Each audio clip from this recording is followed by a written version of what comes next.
नमस्ते दोस्तों, मैं गौरव त्रिपाठी एक बार पुनः आपके सामने उपस्थित हूँ भारत की राज व्यवस्था और शासन के एक नए अध्याय संविधान के भाग के साथ। देखिए, यहाँ पर हमको यह समझना सबसे पहले अत्यंत आवश्यक है कि संविधान के भाग में भाग शब्द का अर्थ क्या है। देखिए, आप सब जानते हैं कि संविधान में कुल 395 अनुच्छेद हैं, तो वो 395 अनुच्छेद भाग के रूप में कैटेगराइज किए गए हैं।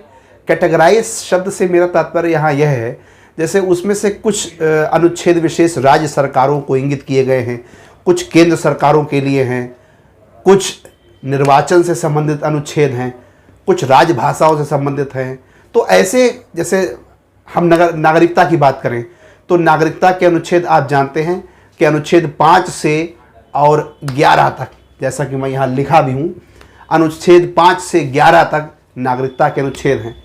ऐसे ही अगर हम बात करें मूल अधिकार की या राज्य के नीति निर्देशक तत्वों की, तो 12 से 35 तक मूल अधिकार के अनुच्छेद हैं, 36 से 51 तक राज्य के नीति निर्देशक तत्वों के अनुच्छेद हैं।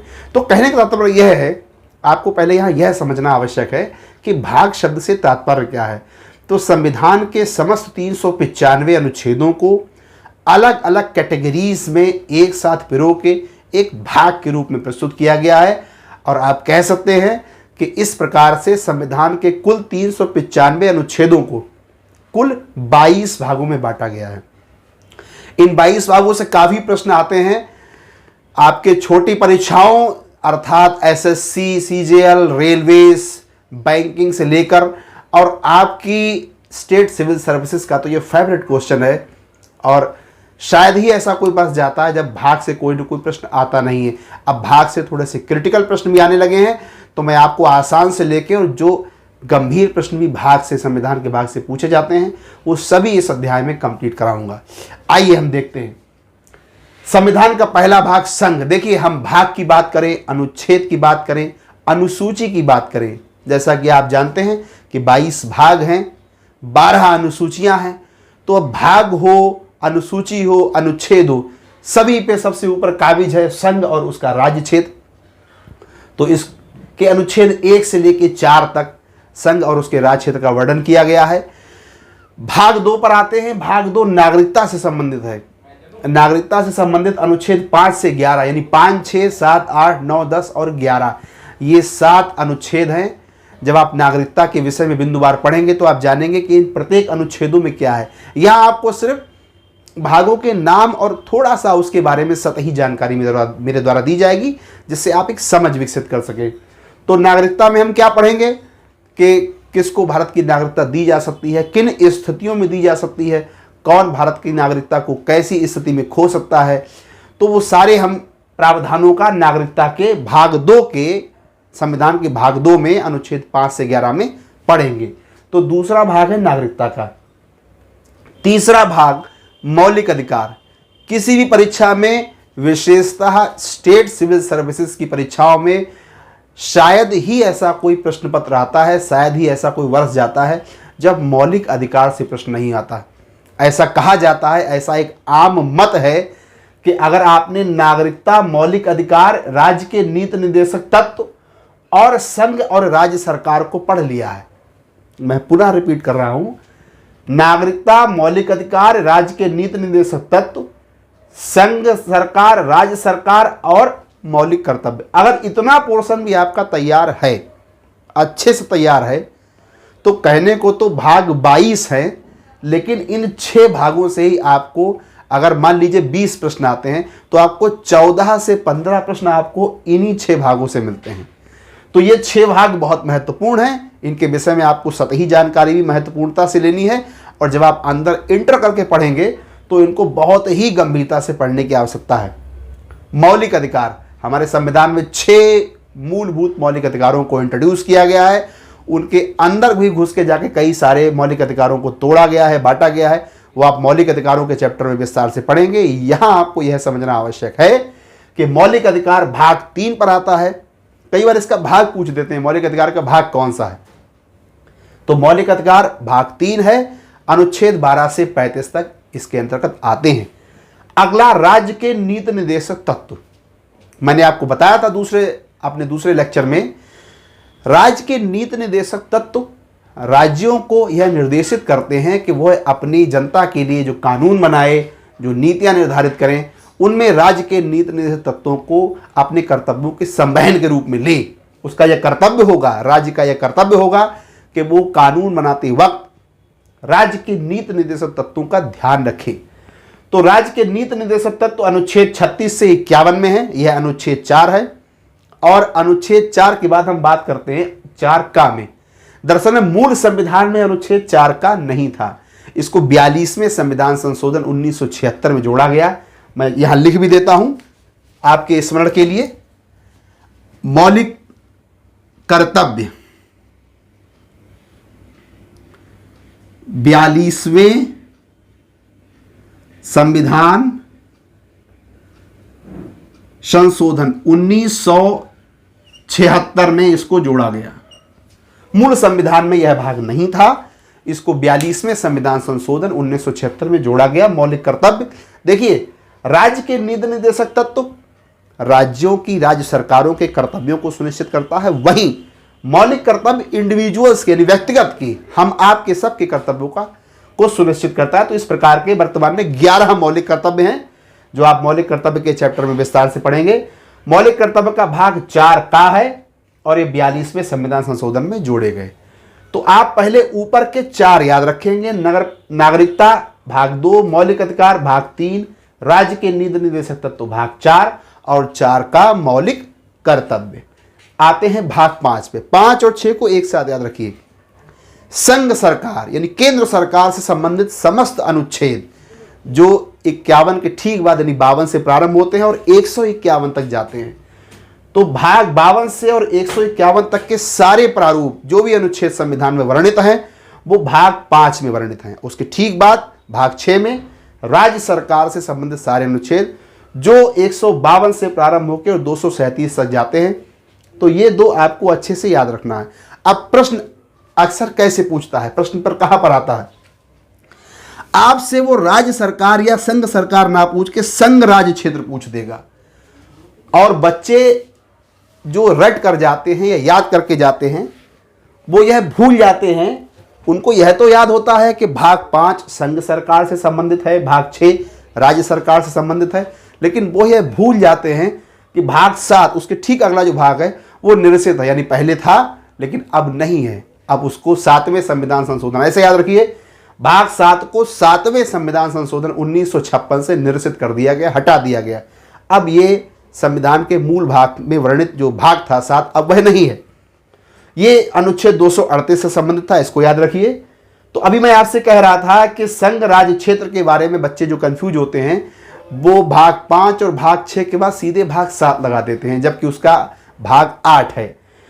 संघ राज्य क्षेत्र भाग 8 में वर्णित है और संघ राज्य क्षेत्र के बारे में जो अनुच्छेद वर्णित हैं वह हैं 239 से 242। इसको याद रखना है।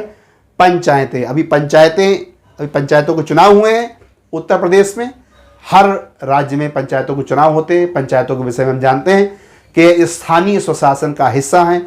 स्थानीय स्वशासन के 2 हिस्से होते हैं, एक पंचायतें जो ग्राम स्तर पर होती हैं और एक नगर पालिकाएं जो जिला स्तर पर होती हैं, नगर स्तर पर होती हैं। तो पंचायतों के लिए मूल संविधान में नगर पालिकाओं के लिए और सहकारी समितियों के लिए किसी भाग का वर्णन नहीं किया गया है, वो बाद में किया गया। मूल संविधान में सिर्फ पंचायतों का वर्णन किया गया। और पंचायतों के ये जो अनुच्छेद हैं, सबसे पहले तो आप यह याद रखें यहां कि पंचायतों के लिए भाग 9 है, पंचायतें भाग 9। और ये जो अनुच्छेद लिखे हुए हैं 243 से 243 ओ, अनुच्छेद 243 से 243 ओ, इन अनुच्छेदों से बहुत प्रश्न आते हैं। जैसे पंचायतों का गठन किस अनुच्छेद के अंतर्गत होता है, पंचायतों का संविधान किस अनुच्छेद के अंतर्गत होता है, राज्य निर्वाचन आयुक्त किस अनुच्छेद के अंतर्गत बनता है, राज्य वित्त आयुक्त किस अनुच्छेद के अंतर्गत बनता है। तो राज्य निर्वाचन आयोग, राज्य वित्त आयोग, संविधानों का, पंचायती संविधानों का गठन, ये सब आप इन अनुच्छेदों के अंतर्गत पढ़ेंगे। यहां सिर्फ इतना याद रखें कि भाग 9 में पंचायतों का वर्णन किया गया है। अब आते हैं 9 का और 9 खा के ऊपर। तो यहां पे 2 संविधान संशोधन आपको अच्छे से याद रखने हैं। पहला 74वां संविधान संशोधन जो 1992 में आया और दूसरा 97वां संविधान संशोधन जो 2011 में आया, यानी अभी 10 साल पहले। तो नगर पालिकाएं 74वें संविधान संशोधन से संबंधित है। यह मूल भाग का हिस्सा नहीं था, यह बाद में जोड़ा गया। नगर पालिकाएं बाद में जोड़ी गई, यह 74वें संविधान संशोधन 1992 में जोड़ी गई। और सहकारी समितियां जो कि आप नौखा में देख रहे हैं, यह 2011 में 97वें संविधान संशोधन से जोड़ी गई। तो यह दोनों भी याद रखें, अक्सर यह भी पूछी जाती हैं। आते हैं भाग 10 के ऊपर, अनुसूचित और जनजातीय क्षेत्र। अगर आप उत्तर पूर्व भारत की ओर जाएंगे, उत्तर पूर्व भारत से मेरा कहने का अभिप्राय है मणिपुर, मिजोरम, अरुणाचल प्रदेश, असम, तो वो जो उत्तर पूर्व भारत की बेल्ट है उसमें बहुत से राज्यों को और बहुत से हिस्सों को अनुसूचित और जनजातीय क्षेत्र घोषित किया गया है। तो अनुसूचित और जनजातीय क्षेत्र के भागों में विकास की अधिक योजनाओं को उत्पन्न करने के लिए एक विशेष भाग का सृजन किया गया भाग में, और वो भाग है आपका भाग 10। इसमें उल्लेखित और वर्णित जो अनुच्छेद हैं वो अनुच्छेद 244 से 244 का है, यानी मुख्यतः 2 अनुच्छेद हैं। ये आपको विशेषता याद रखना है। भाग 10 अनुसूचित और जनजातीय क्षेत्र से संबंधित है। भाग 11 और 12 ये बहुत अच्छे से याद रखना है। अब मैं आपको इसको एक्सप्लेन करता हूं। देखिए, ये कई बार पूछा जाता है प्रश्न पत्र में, और वो 2-3 कारणों से पूछा जाता है। पहला कारण तो यह है कि भाग 11 में स्पष्ट रूप से, हम लोग कहीं भी पढ़ते हैं, किसी भी जगह पढ़ते हैं, पुस्तकों में पढ़ते हैं, तो वहां स्पष्ट रूप से लिखा होता है कि संघ और राज्यों के मध्य संबंध। बहुत ध्यान से सुने, संघ और राज्यों के मध्य संबंध भाग 11 में लिखा होता है, और 12 में लिखा होता है वित्त, संपत्ति, संविदाएं और बाद। अब समझिए मैं कहना क्या चाह रहा हूं यहां। वास्तविकता में भाग 11 में जो है बिल्कुल वही भाग 12 में भी है, लेकिन लिखने का तरीका पुस्तकों का अलग है। होना क्या चाहिए, संघ और राज्यों के मध्य संबंध भाग 11 भी है और संघ और राज्यों के मध्य संबंध भाग 12 भी है। अब अंतर क्या है, यहां आप लिखा देख रहे हैं वित्त, संपत्ति, संविदाएं और बाद। यह इंगित करता है संघ और राज्यों के मध्य वित्तीय संबंध को। यह प्रश्न बहुत बार पूछा जाता है कि संघ और राज्यों के बीच जो वित्तीय फाइनेंशियल डिस्ट्रीब्यूशन होता है, वित्तीय संबंध होता है, फाइनेंशियल रिलेशन होता है, वो किस भाग में है। और ज्यादातर अभ्यर्थी अपने दिमाग में बस एक पर्टिकुलर छपा छपाया भाग 11 सोच के उसको टिक कर देते हैं। तो संघ और राज्यों के मध्य संबंधों के 2 भाग हैं, भाग 11 और भाग 12। ये वित्त, संपत्ति, संविदाएं जो आप देख रहे हैं, पढ़ रहे हैं, ये भी संघ और राज्य संबंधों को ही वर्णित करता है। पहला वाला भाग यानी कि भाग 11 जो कि 243 से 263 तक है, ये 2 भागों में तोड़ा जाता है। संघ और राज्यों के बीच विधायी संबंध और प्रशासनिक संबंध। अब मैं यहां पे जगह कम है तो आपको बता देता हूं, आप लिख लें या थोड़ा थोड़ा लिख भी देता हूं। ये जो 245 से 263 है, इसमें 245 से और 255 से 255 संघ और राज्यों के बीच विधायी संबंधों का वर्णन करते हैं, जबकि 256 से और 263 यह संघ और राज्यों के बीच प्रशासनिक संबंधों का वर्णन करते हैं। संघ और राज्यों के बीच प्रशासनिक संबंधों का। तो ये भाग 11 हो गया। भाग 12 में हम संघ और राज्यों के बीच वित्तीय संबंधों की चर्चा करते हैं, ये ध्यान रखें, नोट कर लें। भाग 13 भारत के राज्य क्षेत्र के भीतर व्यापार, वाणिज्य और समागम 301 से 307, इसको याद रखें। ये 2 बहुत अच्छे से याद करें। नगर पालिकाएं, सरकारी समितियां और पंचायतें बहुत अच्छे से याद करें।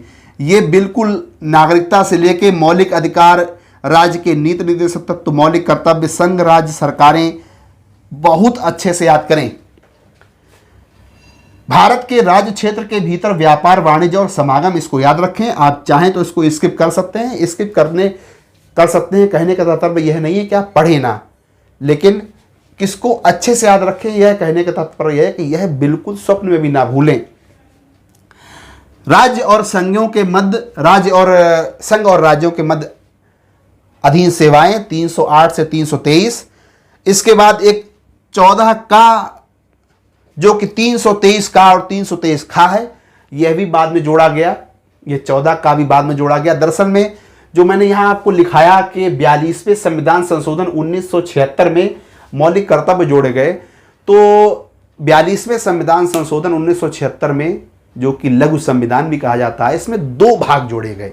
एक तो यह 4 का जोड़ा गया और एक यह 14 का जोड़ा गया जिसे अधिकरण कहा जाता है। अब देखिए, यह जो नीचे के 4 उपबंध लिखे हुए हैं, लगभग 50% से अधिक प्रश्न जो इस संविधान के भाग से आ रहे हैं पिछले 8-10 साल के ट्रेंड में, वो यहीं से पूछे जाते हैं। सबसे पहले भाग 15 निर्वाचन आयोग, जैसा कि आप पढ़े हैं 324 से 329 निर्वाचन आयोग का पूरा खाका इन 5 अनुच्छेदों में खींचा गया है और ये भाग 15 में वर्णित है। कुछ वर्गों के लिए विशेष उपबंध। अब सबसे पहले यहां यह समझना महत्वपूर्ण है कि कुछ वर्ग से क्या तात्पर्य है। तो आप जानते हैं हमारे भारतवर्ष में कुछ वर्गों के लिए विशेष प्रावधान बनाए गए हैं, जैसे अनुसूचित जाति, अनुसूचित जनजाति, पिछड़ा वर्ग, ओबीसी, उनके लिए अलग से आयोग बनाए गए हैं। तो वो सारी जानकारियां आपको इस भाग में संग्रहित करी गई हैं, जैसे पिछड़ा वर्ग के लिए आयोग, अनुसूचित जाति के लिए आयोग, अनुसूचित जनजाति के लिए आयोग। वो सारा आपका 330 से लेकर 342 अनुच्छेद 330 से 342 अनुच्छेद के बीच कुछ वर्गों के लिए जो विशेष उपबंध है उसके अंतर्गत आता है, जो कि 16 में भाग 16 में वर्णित है। राजभाषा आप सब जानते हैं, हमारी राजभाषा हिंदी है, लिपि हमारी देवनागरी है। अगर प्रश्न आता है कि यह किस अनुच्छेद में लिखा है, तो मित्रों यह 343वें अनुच्छेद में लिखा हुआ है। 343 से लेकर 351 तक राजभाषा का वर्णन किया गया है भाग 17 में। और यह भाग 17 बताता है कि राजभाषा हमारी हिंदी है, देवनागरी हमारी लिपि है। भाग 17 में इसका वर्णन किया गया। आपात उपबंध, जैसा कि हमने पिछले चैप्टर में पढ़ा कि जब हमने संविधान के स्रोतों के विषय में पढ़ा तो वहां मैंने आपको बताया कि आपातकालीन उपबंध दक्षिण अफ्रीका के संविधान से लिए गए। यहां हमको यह पढ़ना है कि आपातकालीन उपबंध किस भाग में है। तो आपातकालीन उपबंध भाग 18 में है। आपको मैंने बताया था, पुनः रिपीट करता हूं, मुख्य रूप से आपको 3 आपातकालीन उपबंधों के विषय में पढ़ना है, 352, 356 और 360। यहां पे यह विशेषता आपको याद रखना है कि स्वतंत्रता के बाद अभी तक 352 सिर्फ एक बार प्रयोग किया गया है। 356 कई बार भिन्न भिन्न राज्यों में प्रयोग किया जा चुका है। 356 का तात्पर्य होता है राष्ट्रपति शासन। जब किसी राज्य में संवैधानिक रूप से सरकारें चलने में असक्षम होती हैं और वहां पे एक प्रॉपर परंपरा के तहत सरकार नहीं चल पाती है, तो वहां के राज्यपाल की सिफारिश पे, वहां के राज्यपाल की अनुशंसाओं पे राष्ट्रपति के द्वारा राष्ट्रपति शासन लगाया जाता है। ऐसी स्थिति को 356 में वर्णित किया गया है। वहां पे 2 स्थितियां बनती हैं, एक 356 है, एक 365 भी है। वो आप जब चैप्टर में पढ़ेंगे तो कैटेगराइज आप डिटेल में पढ़ेंगे। और एक 360 जो कि वित्तीय आपातकाल को इंगित करता है। वित्तीय आपातकाल संविधान में वर्णित जरूर है, किंतु हमारे देश में अभी तक वित्तीय आपातकाल का प्रयोग एक भी बार नहीं हुआ है। तो ये जो आपात के उपबंध हैं, ये जो आपातकालीन उपबंध हैं, ये भाग 18 में वर्णित किए गए हैं। तो ये आपको विशेष रूप से याद रखने हैं। भाग 15 निर्वाचन, भाग 16 कुछ वर्गों के लिए विशेष उपबंध, अर्थात मैंने आपको बताया अनुसूचित जाति के लिए, अनुसूचित जनजाति के लिए, पिछड़ा वर्ग के लिए, ये आप सब पढ़ेंगे इस भाग में। भाग 17 राजभाषा और भाग 18 आपातकालीन उपबंध। एक और भाग आप यहां पे याद रखें, भाग 20 जो संविधान संशोधन की बात करता है। या यहां कहीं लिख देता हूं,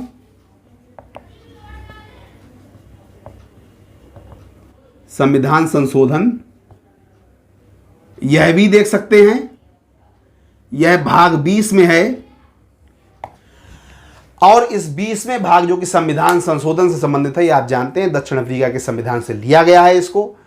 तो इस प्रकार से आपने भागों के बारे में आज अच्छे से स्टडी करी। मैंने आपको प्रयास किया कि मैं आपको अच्छे से भागों के बारे में बता सकूं। एक प्रश्न लगभग हर परीक्षा में इस भाग से आता है, संविधान के भाग से आता है। आप एक अच्छी समझ विकसित करने के लिए एक टेबल बनाएं। टेबल बनाने के बाद ये अनुच्छेद अवश्य लिखें।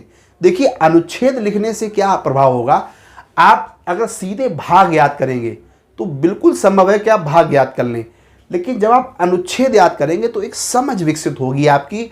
आप एकदम रिकॉल कर पाएंगे कि कौन सा अनुच्छेद किस भाग में है। अच्छा, हम 150 की बात कर रहे हैं तो 52 से 151 के बीच तो हम केंद्र सरकार की बात करते हैं, और 152 से फिर हम आगे बढ़ते हैं राज्य सरकार की तरफ।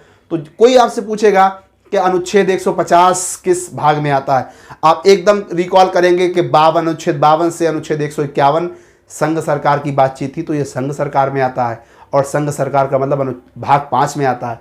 तो आप इस तरह से एकदम रिमाइंड कर पाएंगे। तो अनुच्छेद अवश्य लिखें, अनुच्छेदों के साथ भागों को याद करें। बहुत जल्दी हम अगले अध्याय के साथ आपके सामने उपस्थित होंगे। तब तक के लिए मन लगाकर पढ़े रहिए। धन्यवाद।